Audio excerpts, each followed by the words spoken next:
Сәлем достар, бұл NIS News. Бүгін әдеттегідей сіздерге жақсы көңіл-күй мен шабыт сыйлайтын жаңалықтар ұсынамыз. С вами, как всегда, мы, Аружан и Даулет. Сегодня мы расскажем вам о победах наших сверстников в международных поездках, а также креативных проектах. Ал ендеше кеттік! Команда NIS вновь доказали, что казахстанские школьники умеют побеждать на международной арене.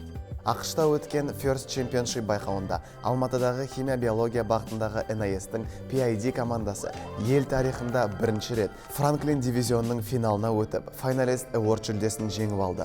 Сонымен қатар Motivate Award номинациясы бойынша бірінші орынды иеленді.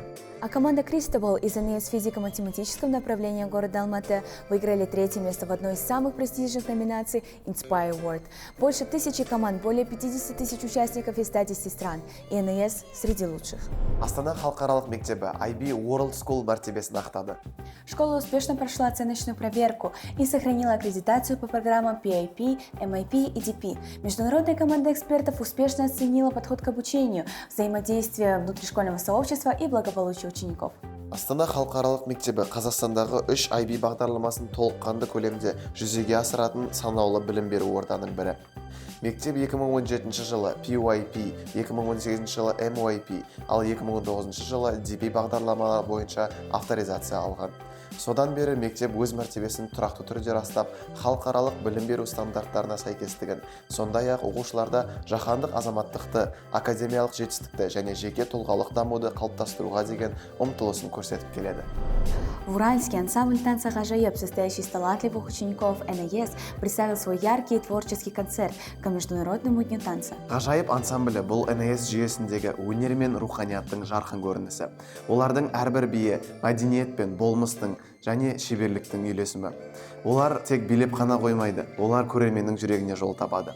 Сондықтан халықаралық конференциялар мен маңызды шаралардың шымылдығы дәл осы ансамбльдің әсерлі өнерімен ашылады. Руководит ансамблем заслуженный деятель культуры Аслан Сержанұлы, член Всемирного танцевального совета CID ЮНЕСКО, обладатель нагрудных знаков «Үздік өнер қызметкері» и «Мәдениет Майталманы». Благодаря его вдохновению и педагогическому подходу формируется настоящая школа сценического мастерства. Аружан, бір оқушы қоғамға шын мәнінде әсер ете ала ма? Әрине. Дұрыс айтасың, егер оның мақсаты айқын, жанында сенімді командасы болса, мүмкін емес ештеңе жоқ. Зияткерлік мектептерде қоғамға қызмет жобасы қорғалды. Бұл жоба аясында оқушылар шын зерттеуді қалай жүргізу керек екенін үйренді. Олар жоспар құрды, жүзеге асырды және соңында сараптама жасады. Бұл жолда оларға 11-ші сыныптағы аға тәлімгерлері бағыт-бағдар беріп отырды. Ученики 8 классов на протяжении всего года работали над инициативами, направленными на решение глобальных проблем, начиная от экологии волонтерства до улучшения школьной инфраструктуры и помощи уязвимых групп. Финальная защита прошла в формате школьных выставок, где команды делились своими историями, демонстрировали прототипы, фото и видеоматериалы. Даулет, а ты знаешь, что в бразильском городе Белом Оризонте прошла международная Менделеевская олимпиада по химии, собравшая около 200 лучших школьников из 40 стран мира? А сборная Казахстана что? А сборная Казахстана завоевала 11 медалей, и среди призеров есть наши ученики.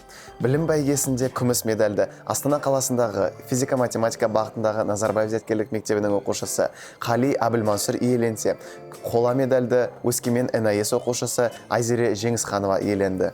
Этот успех не случайность. Уже в этом году Айзере стала серебряным призером в 21-й международной естественно-научной олимпиаде среди юниоров, прошедшей в Румынии. Әбілмансұр стал обладателем золотой медали на республиканской олимпиаде по химии и призером нескольких сетевых олимпиад. Оқушыларымызды және білім бәйгесіне дайындаған ұстаздарды оларға лайықты жеңісімен шын жүректен құттықтаймыз. Тағы бір жарқын жетістік. Алматы қаласындағы физика-математика бағытындағы Назарбаев зияткерлік мектебінің оқушысы Эльдар Үсенов халықаралық Балқан математика олимпиадасында күміс медальға ие болды. Ал Ақтау NIS оқушысы Дамир Нұрланов қола жүлдеге иеленді. Бұл олимпиада Босния және Герцеговина астанасы Сараево қаласында өтті. Балканская математическая олимпиада – престижное ежегодное соревнование, которое объединяет талантливых учеников из стран Юго-Восточной Европы и приглашенных государств. Это своего рода репетиция перед международной математической олимпиадой. Эти истории больше, чем просто новости. Это шаги к будущему, где знания, труд и вдохновение открывают мир. Арнаға жазылуды ұмытпаңыз, лайк басыңыз және осы видеомен бөлісіңіз. NIS оқушыларының жетістігін барша жұрт білсін. Желаем вам хороших летних каникул и до новых встреч!